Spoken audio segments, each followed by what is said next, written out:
Welcome to Success Unleashed, Beyond the Job Site, the only podcast created to help contractors win in business and in life. And now your host, Garrett Bake. Welcome back to the Success Unleashed podcast show. I don't even know what to call this thing anymore. We do a little audio, we do a little visual, but ultimately I'm really excited for you guys to be joining us today. We got another special guest. I call them all special because I believe that they truly bring something magical to this world of contracting. And again, it's called the Success Unleashed podcast, but the second part of that is Beyond the Job Site. And our guest today, we're going to talk a lot about not just how he built a $35 million a year garage door business, but how it is that he's created a lifestyle that supports what it is that he ultimately wants.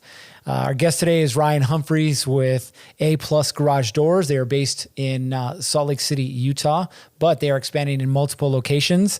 And you're going to hear a little bit about that when he shares that with us. They've been in business since 2005, so just shy of 20 years.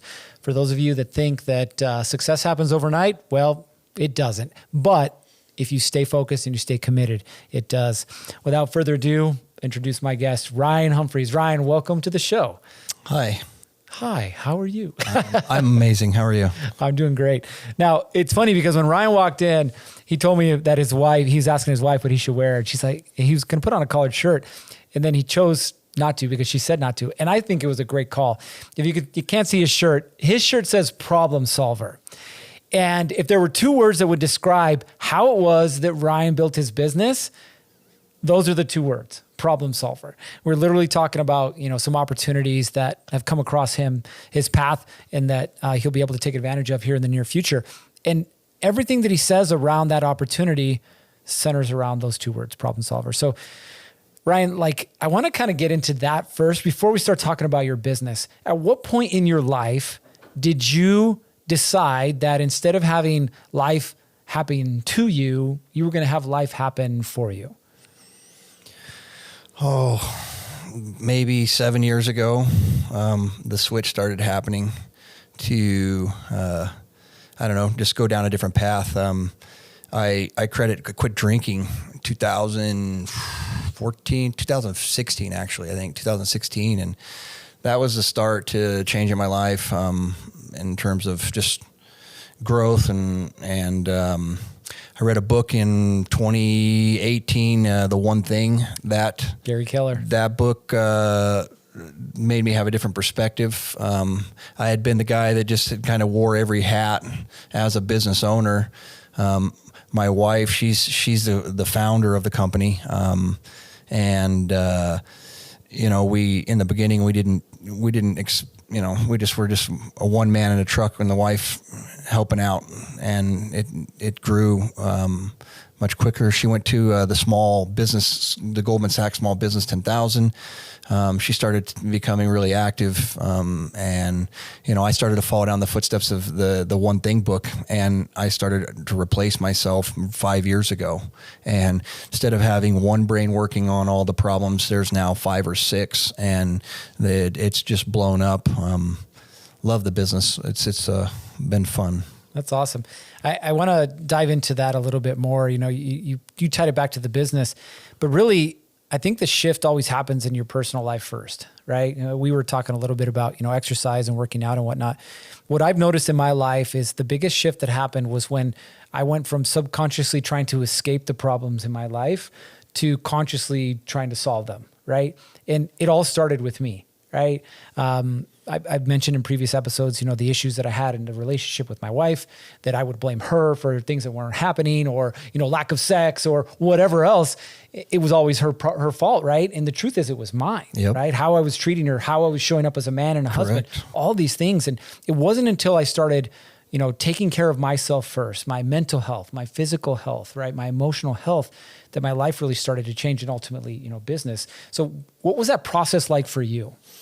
Well, after when I quit drinking, I knew that had to happen. That relationships weren't going to be working. They hadn't worked for the past 15 years or however long I was drinking. And that step, I became more enlightened once I became sober. I sense have taken on a little bit of meditation. Joe Dispenza, I'm going to be going to see him 2 weeks again. Fun. It's just a week long. Put the phone down and just spend time with yourself. I enjoy myself spending more time with myself. I used to avoid myself with the drinking, the working, the stress, all the problems. Like you were saying earlier, the only problems are between your head. Everything else is perfect, because if someone, is looking at my life, they probably say I have a wonderful life. And in my own mind, I could think I have a miserable life. So it's always a matter of perspective. And so the awareness, like you're talking about, the change and shift just over time of reading and spending more time with myself. I used to be afraid to, just chill. Like, oh no. Or, like I was afraid to go to jail, for example, because I would have to be stuck with myself, and that's miserable. That's what I used to tell myself. But, read another book, The Untethered Soul by, who is it? Forget his name. Anyway, he talks a lot about, just letting things go, because if you bottle it up, you hold on to it and it creates problems. Whether it's stresses in work with the problems, you can always find a million reasons and convince yourself you got to fix something, Yeah, that's so true. And I love that you brought that up. Meditation is such a huge part of really what I do as well, right? So I have a morning routine, and my morning routine's super simple. I spend time, meditating, praying, connecting with, myself, my higher power. I spend time connecting with my family, whether that be through messages, video messages, text messages, whatever. I spend time in the gym, sweating, getting those good endorphins rolling, right? And then I spend time just focusing on, okay, all things being equal, and I love that you brought up Gary Keller, all things being equal, if I got one thing done today that would help me propel the business forward, what is that one thing? And then just hyper-focus on getting that thing done, right? So it's really interesting that, especially for guys, right? There's this stigma around mental health. And, the woo-saw and these guys, Wim Hof, for example, and his deep breathing, or ice baths. I know we talked a little bit about ice baths. There's this stigma around guys and taking care of themselves, because we're the big, strong, tough man, right? We don't have to take care of ourselves. Like, we're a guy, right? And what does that lead to? It leads to cracking on the inside, breaking on the inside. So we find these escapes, these mechanisms, whether it's, drinking, alcohol, drugs, women, whatever the thing is that allows us to feel something, because we can't feel anything more on the inside. Right. And like, I'd love to get like your perspective on, the importance of, let me pause real quick. How many employees do you have right now? So I think they're at 110. 110, right? Yeah. So at the business, I don't work at the business anymore. I followed the book of the one thing, which was to replace myself. And so I took on a venture to build a home, and I did it through COVID. And it was the hardest thing I ever did. I bit off way more than I could chew. And so I stepped out of the business following, like replace yourself, what he did, he's still involved, I'm sure, with the business of some sort, but he's not day to day, or he doesn't do what he used to do wearing all those hats. And so, the business is run majority by the team, Carrie, my wife, and she has a fabulous staff. Like, without all the people that work there, there's no way we could be where we're at. It's all like I used to think, oh, it's my business, and my wife says, no, it's my business, and it's a team, and the goal is to grow this thing, and let's grow this puppy, and let's take care of all the people who've created it. Yeah, that's what I wanted to get to. What have you noticed about the difference in your business when you started focusing on growing the people to replace you? Like, what changed? Well, it was hard for me to let go. I wanted it to look the way I wanted it to look. I've been running it a certain way. So once I was able to let go of the control of everything, of how it has to look, and just say, you know what, they're going to do just fine. That relieved a lot of stress. And, the first thing was I needed to not be on the phone all the time. And then it was, I don't want to talk to the customers anymore that are pissed off. And then it's like, then I don't want to be on Facebook all day trying to, answer all these comments and questions. And anyway, so as I let all that stuff go, it became easier. And just like anything, the more you practice it, the better you get. And all these people took on these talents. And the funny thing is the position that I gave up is no longer even a position. There's multiple positions for it, because there's so many, so many moving pieces. I think, on a daily basis, they're in 150 to 200 garages every day here in the area. That's a lot of moving pieces, and you can't drop a ball. You got to make sure everything's taken care of. You don't want an upset customer. It's hard to provide that 5-star service without a great team. Yeah, so true, so true. I want to go back a little bit and talk about the growth of the business. So you guys started in 2005, you and your wife, right? And so I like to use the term chucking a truck, right? Yeah. Oh, yeah. It was you answering phone calls. It was you going out and, installing or repairing garage doors. It was you sending the invoice. It was you following up. Like it was you, which at the beginning you have to do because you can't really afford much more than you. But how long did it take before I know you talked about, I think 2015, 2017 really, but like how long was it before you actually started to see enough success to start to maybe hire another tech? It was quick. A year in, we knew we I'll give a shout out to my boy Parker. He without Parker, we wouldn't be where we're at either. He was my right hand man. He started working with us when he was 16. Wow. Dropped out of school, and he's been with us ever since. He's the COO. He's the man. Anyway, it was a combination of a lot of things to get going. In the beginning, I was afraid. This is back in the phone book days. I didn't know what I was doing. We were just trying to do whatever and trying to do everything as cheap as possible so we didn't go under.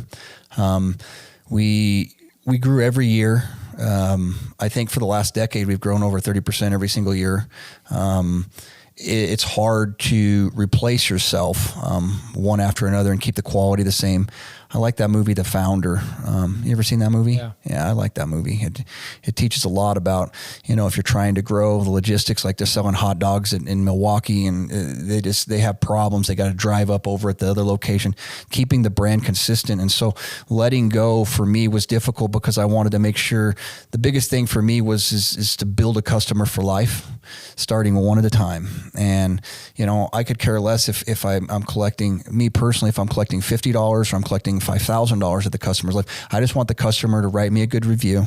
I want them to now be my garage. I'm the garage door guy, preferred vendor, and they're going to tell their friends and family, put a sticker on their door. And, you just go one after another, and you spend the money to get the advertising out there, and you instill that same principle within all your employees. And the goal I needed another Parker. And then Craig showed up, and I needed a Craig, then Mitch, and just a lot, list goes on and on with good people. Colby, those guys, they all and they've been with this long term. Yeah. That's hard. It's hard to keep employees longer than, 3 years. It's true. So true. And I get it. So let me kind of back things up a little bit. What do you think the hardest part is as far as like a contractor and the concept of letting go to grow? Like why do they struggle so much with that concept? I think, personally it could be control. They want to control everything. They want it to look a certain way, and they don't want to fail. And I feel like taking risk is the best thing you can do in life. We only live once. Let's take some risk while we're here. And sometimes risk means you spend $10,000 on that double truck phone book ad we didn't want to spend. It was $10,000 a month, and we're a little bitty company, and it's like, man, that's a lot of money. $120,000 commitment, it better pay, and you just cross your fingers and hope it did. So you had to work every single call, and it just had to happen. Wow, I love that. Now, when you started hiring, so Parker, you hired him. Was he your first employee? Or one of your first? I think he's one of the first. I think Erica, the lady, I needed some help on the phones. It got to the point, I remember calling my wife on Saturdays and it's like, I can't do it. I can't talk to the customer, do the work, and answer the phone. I just can't do it. Many times I would call and she'd bail me out and take the phones. And we had a girl named Erica who was a great part early on to keep everything together. She'd handwrite the calls down. She'd text them over. This is before, Google really was making a calendar or anything. And so it was just everything done by text. And then we went to Google Maps or Google Calendar and created schedules there, which made things better. And then we were afraid to grow. Like, and I think that's a lot of part with a lot of businesses. They're afraid to grow. They're just content where they're at.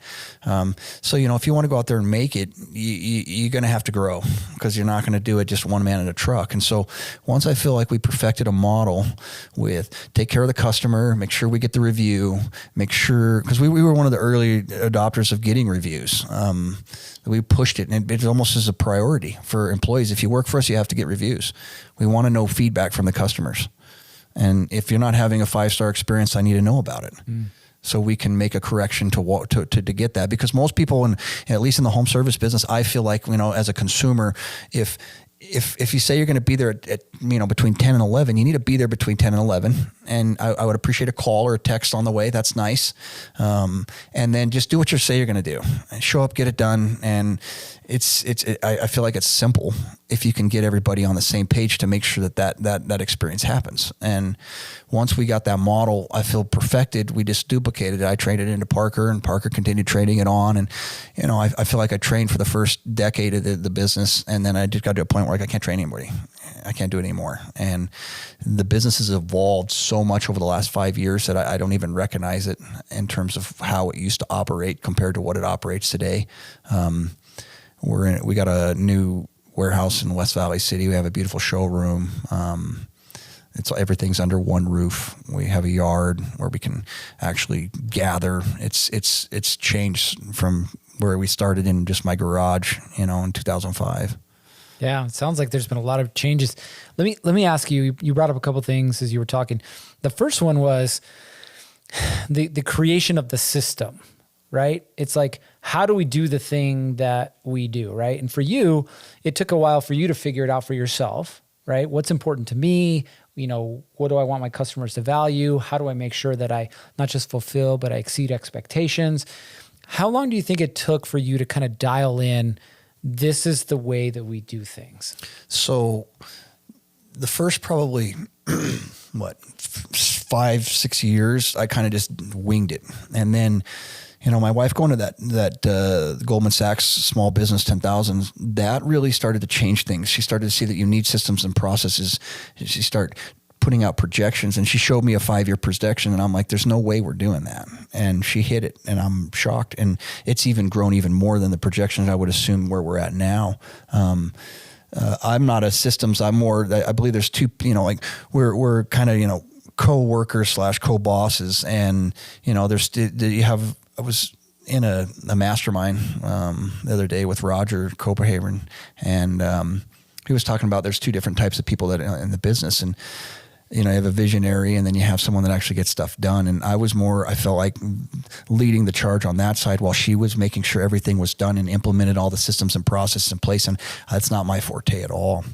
So I think what I've learned as a whole is allowing your company to work and flow rather than trying to be in control. When you asked the question earlier about the guy, excuse me, what holds people back, the one man in the truck, he wants to control everything. Where I feel what a big success at A+ Garage Doors is that they work as a team, and everybody wants to grow. Yeah, that's huge. There's something that's interesting that I find about male contractors who have their spouse involved in the business. And from experience, I'll tell you 50% of the time it works and 50% of the time it doesn't. Why do you think that you guys were able to make it work? Ultimately, I think giving up control helped. Biggest thing. Wow. That's a big one. Yeah, giving up control, and it's not a pride thing or an ego thing anymore. I don't need to win an award. My goal was to create a good garage door company, the best in Utah. That was the goal, and I feel like we accomplished that. And not that I've plateaued, but I feel like let some of these other people rise and excel and share. I think that's been good. How long do you think it took you to figure out, because you brought this up earlier about different strengths and weaknesses that you have versus your wife? How long do you think it took for you to recognize that she was much better at the structure, organization, process side of things than you were, and that you were willing to let her take control? When I built that house, when I started that, I said, I'll build the house, you run the business. We had a daughter, Kaylee, who got brain cancer. And that slowed us down, at least on the work side of things. And the team stepped up and took care of the business while we were dealing with her. I was dealing with the house. She took over the business. And, 4 years later, when everything had settled, they had grown and created this beautiful company, and there really wasn't a spot for me to continue working there, which I was totally okay with. So, the one guy who wants to keep control and to control everything and, make sure everyone's on time and just that slave driver, that I think that attitude, I used to, I guess I was more, if there was a garage door problem, I'd do it. And if it meant 12-hour days, let's do it. And that's not practical, I don't think, anymore for employees long term. People don't want to work 12 hours a day for someone else for 5 years straight. It just burned them out. So the culture changed after I left, and that became a focus, making it a more enjoyable place to work. And so they've done a lot of good things to keep good talent, because I feel the better the talent you acquire, the better. I mean, it's just common sense. You want A players on your team. And that was another thing. We hired a general manager when I stepped out years ago, and Ryan, he's become a great recruiter. And I think that's, if you're going to grow a business, you need someone that is talented to find you talent. And is willing to put in the time and the effort to go through and talk with all the candidates and really do your due diligence on the front side before wasting your time on, turnover. Yeah. So that helped. That was huge. It's been huge. Let me ask you a little bit about your team, right? You mentioned obviously your team is what allowed you to kind of step away and focus on some of these other activities that you're involved in. How important do you believe it is to find the right person for the right seat before you step away from that position? You asked how long? How important is it? Yeah, I think it's important. I think I had a brother-in-law. He owned an auto body shop. He didn't have a successor. He thought maybe the kids or whatnot, and that was a brother-in-law. My father-in-law, he owned a cabinet shop, and I felt like he might have held on a little too long after having conversations with him about, how long he held on, because he'd made comments like, I'm glad you're letting go. And I think somewhere along the lines, maybe 10 years ago, 5 to 10 years ago, I decided, watching my grandfather, my father-in-law, and these people work a long time, that I didn't want to work till I was 65 and then be poor health and not be able to do what I want to do in life, because life comes at you quick. I'm in my mid 40s and it'll be 60 knocking on the door. So I want to be able to enjoy 10 years of my life, not raising kids or dealing with animals or running a business. I've been doing that for the last, 20 years. And actually, yeah. And we've got 3 kids, 3 boys. They're great. 2 of them worked in the business. One wants to work in the business at some point, maybe. But with all that, overall, it's been great. Yeah. Let me ask you something. You're on the other side of what a lot of contractors would determine success is, right? Or they would call success. A lot of these guys want to hit 7 figures, and 7 figures for them is success. A lot of these guys see 8 figures as being like this weird, like, I don't know if I can ever make it, but a few of them do make it, right? So you're on this other side of things where, like you said, you built a business that supports a lifestyle that you want. what would your advice be to these guys that are under 7 figures or maybe even pushing into 7 figures? Like what should they be focusing on right now in order to create that business that supports the lifestyle? Is we were just mentioning on the last topic is you find a replacement, someone you can trust, somebody that wants to go the distances, that wants to, be a partner more or less. Like Parker, for example, he treats the business as if it's his own. And if you can find someone that you can mold to be like you, and you just replace yourself, and then you're going to need to tell them they need to replace themselves because you're going to be taking my job and someone's going to have to replace your job. And so it's creating replications of yourself over and over. I feel like, at least in our business. So, first that means you're going to have to give up some control. That means you're going to have to let that guy make decisions, and you're going to have to watch him make mistakes. And then you don't, be a prick, but correct him when you need to. I used to be a prick. And I wasn't good at delivering the message. I was taught by contractors, and the contractors that taught me, they'd yell at you and treat you like a prick. And so I thought that's how you're supposed to do it. And, I had, over the years, it just became difficult. I got to the point where I didn't like firing and hiring, and you get emotionally attached to these people, and they become your friends, and then they're your enemies. And it's just a lot of drama that didn't need to be happening. And so finding that person to replace yourself, unless you're going to sell it, because if you go to I was looking with a friend at an island in Belize, and we went and looked at this island. It was up for sale, and they were booked out a year in advance. And I got there, and it was great, but they were leaving the business. There's no one to do their job. They don't have a business. They're the business. Wow. And I think if the sooner you let the business be the business, the better you're gonna do for yourself, because everyone wants to control it. Well, if you want to get out of the business and let it run itself, you can't. You got to do one or the other. Either you're going to be the guy in the truck doing the work, trying to control everything, or you can be the coach on the sidelines, up in the box. Even the goal is to get up in the box, and then you can do whatever you want. And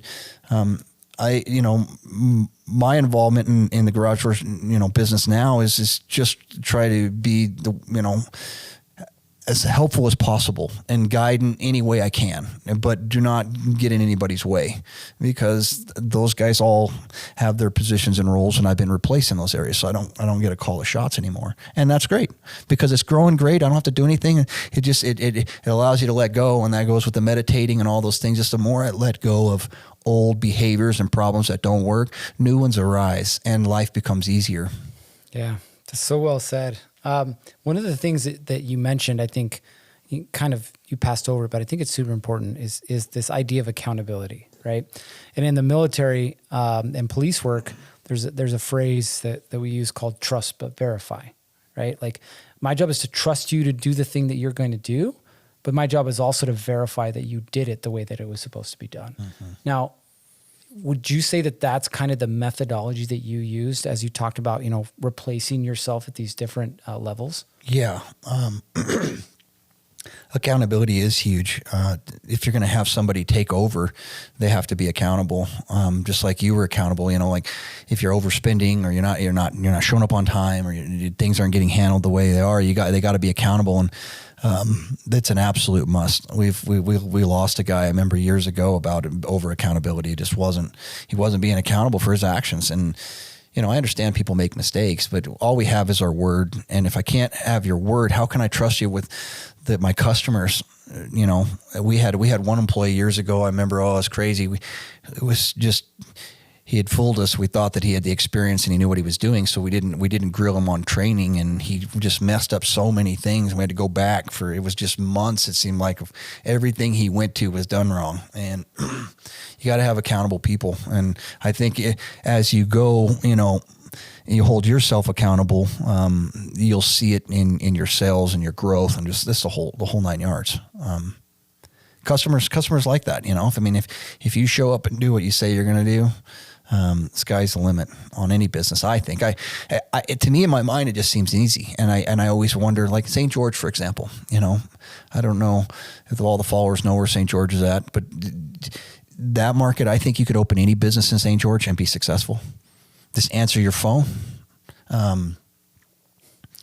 So show up and do what you said you're correct. And I think a lot of times people, I don't know, they don't understand how to operate a business. I mean, in the beginning, when it's just you and a truck, yeah, it's great. You don't have all these bills, but as you get bigger and you start having, mortgage payments on big buildings and insurances that are no longer cheap insurances, and you got a fleet of trucks and all the insurance and all the hoopla that goes with all of that, it's expensive to run a business. And if you scale it properly, I'll tell you what one method I use is as soon as I got myself completely busy working full time in the garage door business, out running in the truck, I knew I needed to hire another person. So I would try to go and hire someone and basically replicate who I am, and then give them all of my schedule. And then I would go out and try to drum up more leads so that I could get my schedule busy again. And so I would basically replace myself. And so that in the beginning, some of the guys didn't like it because it's like, hey, how come you're not working? I'm like, well, okay, well, if I'm working, then you don't have calls. So do you want the calls or do you not want the calls? And so if you can scale yourself to just continually replace yourself, eventually you'll start getting some momentum, and then you're replacing 2 of you each time. And then the next thing you know, you're 30 strong, and you're looking at a different level. And I see it as different levels in business. As you grow, you kind of level up, and you're not the same company you were 3-5 years ago. And sometimes it's time to do some upgrades in certain departments and elevate the game. Don't just stay with the problems or issues that you're having. Sometimes it's okay to let someone go. Sometimes, as hard as the breakup may be, or they're just not working, sometimes it's better for the business, because most of the time when someone leaves, we want to replace them with someone that's better than they were. Yeah, that's so powerful. There was a business mentor of mine that I had for a while, Eddie Wilson, and he talked about 2 things. He said, what got you here won't get you there, right? Won't get you to where it is that you want to go. And who got you here won't get you there. Right. Right. So you think about it, it's like back then you probably could have used your brother-in-law as, the general manager, the COO, if you will, and he would have worked because it was, a couple techs and a couple office staff, and he could manage that. But you think about where you are today, 100+ employees, there's no way in hell he would have been able to do that. No. You need to find that next level at that position. Right. So it's really powerful. If you're a contractor and you're watching or you're listening right now, again, just pay attention to what Ryan's saying. And he's saying a couple things, right? The first one is an understanding of where you're at in business, right? And what's the next problem or the next thing that needs to get solved, right? And you hear him say over and over and over again, he talks about replacing himself.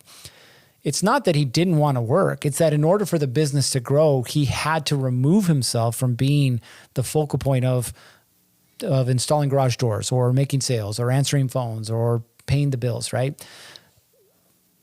Why do you think that most contractors will never succeed? Do you think it's the ego? Do you think it's the not willing to let go? Or do you think it's something external like the economy or interest rates or politics?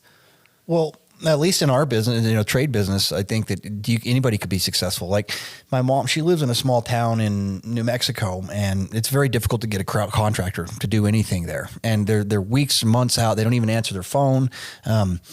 So a lot of times people, I mean, it's probably the ego that if I would go to that, yeah. Because like I said, like I could go open a handyman business anywhere. I could and get a handyman's license, and I could paint your decks. I can, frame a wall. I can do some sheetrock work. I can paint. I mean, there's so many things that are just easy talents that people can do. Like, how could you not be successful? Most of them, what they do is they undervalue themselves. You're a garage door guy. You shouldn't make a lot of money. You should be like lower than the trash man, because that's where you're at. You're like not a mechanic, but you're not, and you're definitely not an electrician.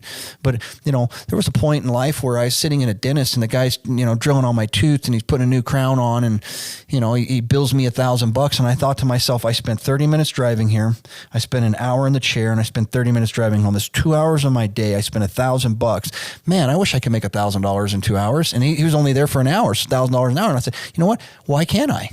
Why can he charge it and I can't? Do I have to go to some school for them to tell me that I can charge a certain amount of money and get some piece of paper on the wall that says that I got a degree to charge $500 an hour? No. So my mindset just changed. And I credit my wife. She's the most amazing person. When I first met her, she told me she would make $10,000 a week. And this is back when I was in our 20s. And I was like, you're crazy. That was a lot of money. And sure enough, she was making $10,000 a week. Shortly thereafter. So she's a conscious creator. I feel like you get rid of the worry, get rid of the doubt, the fear. All that comes from within. You're your own worst critic, and you fear yourself we're going to fail. We can't do that. We can't hire a guy. And so a lot of people just sit on the sidelines. And I feel like I call him your neighbor. Michael Singer taught me that up in the ego in the head. It's like your neighbor. He's up there talking to you, and he'll fear you to like, oh, don't do that, or oh, don't do that. And I just feel like you got to take some chance and some risk. And because if life was all about just drawing it out exactly how we want to think it in our mind, that's what's the challenge. And so it's never going to look like what you want it to look like, but ultimately you'll be holding the trophy at the end of the day if you keep putting in the hard work. And that was, a lot of my success is because of others. And I'm okay to say that, because like I said, I don't need to win a trophy or anything. And I appreciate all the hard work that all these people, they get up every single day and they're in the trenches. And I put in a good 10, 12 years in the beginning of, I was at FedEx at 3 a.m. trying to help them out, get their door. I did my fair share, and now it's time to let them take on. So, ultimately, if you want to hold on to the business to the end, and that's how you want to do it and pass it down to your children, that's the old philosophy.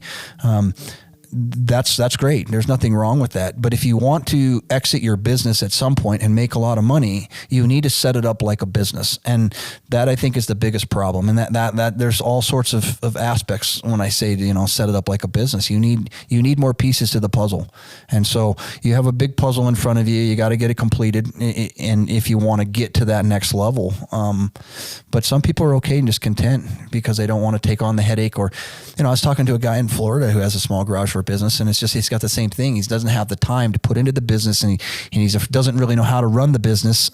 And so if you don't know how to run the business, then you got to pay people, and he doesn't want to pay people. So the business really is just kind of in shambles. And that's not what you want to be doing. You want to be growing it. And two minds were better than one. Without my wife, we would never be where we're at. And so I think that helps too, having a partner. And like you said earlier, some can make it, some can't. And I think letting go of ego helps. Yeah, that's a great way to say that. And I think one of the truth bombs that you dropped was when you said, it's putting that puzzle together one piece at a time, right? It's like you don't have to solve all your problems at once. In fact, it's impossible to solve all your problems at once. But pick the one thing, going back to Gary Keller, right? Yep. Pick the one thing that's the biggest thing and figure out how to never have to deal with that again. Mm-hmm. And just do that. And then move on to the next one and the next one and the next one. And soon you'll have a business that can function and run without you. Yep. And I it was the best thing for me to step out. It was for the business because it was going in a different direction. And that is in systems and processes. And that's not my liking. And me and my wife, we got to a point where we'd go to meetings with an executive team, so to speak, and we would argue at the meetings, and it just was not working. And at that point, I stopped going to meetings. And they continued to do it their way, and it was okay. It's hard to have two chiefs in one tribe. Right. And my wife was willing to put in the work and the effort. And I felt like I had put in a lot of work and effort in the beginning. And so I was okay with her taking more of a role. And, she's done a fantastic job. Love it. It's been great. That's amazing. All right. As we start to wrap this up, I always ask a question at the end, right? Now, we're going to say you are hitting the reset button. You are starting over. So you can take your knowledge and your skills with you, but you're starting over. You got $1,000. What are you doing with that $1,000? Good question. Ooh. Well, I'm gonna work on doubling it. That's gonna be the first thing, and then doubling it and doubling it and doubling it. That'd probably be the goal. $1,000.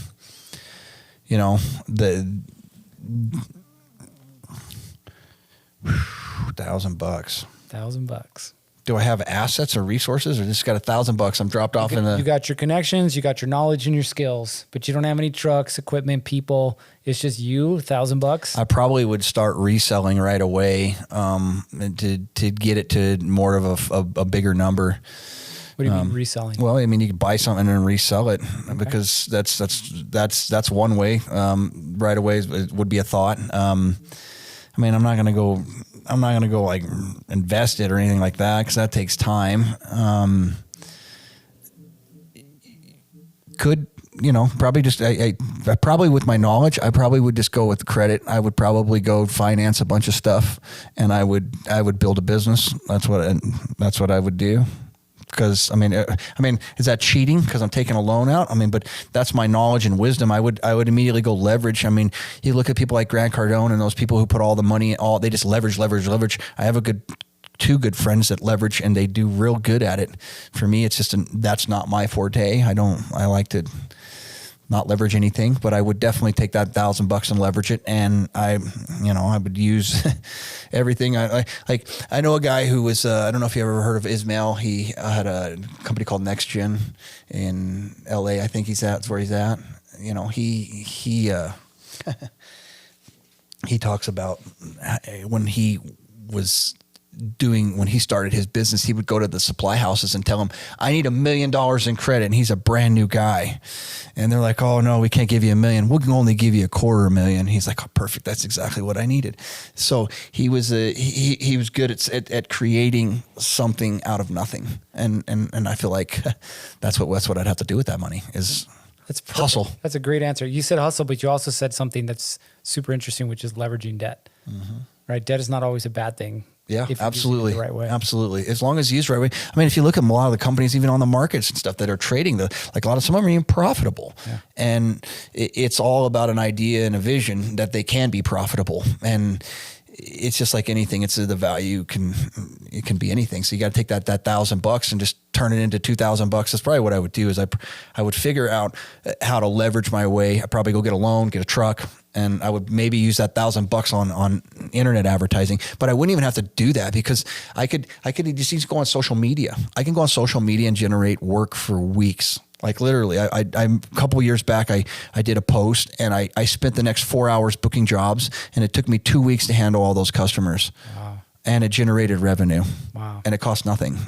So the social media is powerful, especially it's all about the right message. If you're not delivering the right message to the customer, I mean, nobody wants a discounted $100 off, some furnace or something. It's not that attractive an offer, but if you create the offer that's attractive, people will reach out anyway. Beautiful. I love it. Well, to kind of wrap things up, again, we already talked about this, right? Is you can't tackle all your problems at once. So pick one problem, find a way to solve it, not so that you don't have to deal with it today or tomorrow, but really ever again, right? Long-term solutions. And number two, more than anything, Ryan talked about this, is build a team, right? Build a team that you can trust enough and that is strong enough that they actually want to force you out the door so that the business can continue to grow without you. Ryan, I appreciate you making time today and sharing your knowledge and insights with everyone. If you're curious of where your business is right now, we have a free scorecard that's available. You'll have the link down below if you're watching on YouTube. If you're listening, you can go to score.americancontractornetwork.com. It's a completely free assessment. It'll let you know exactly where you're at in your business and give you some next steps so you can continue to grow the business that supports the lifestyle that you want to create. As always, you know what time it is. It's time to get after it. 3, 2, 1. Off you go. Thanks for listening to the Success Unleashed podcast. Before we go, show some love for your favorite podcast by liking, subscribing, and leaving us a review. Until we see you again, it's time to get after it. 3, 2, 1, off you go.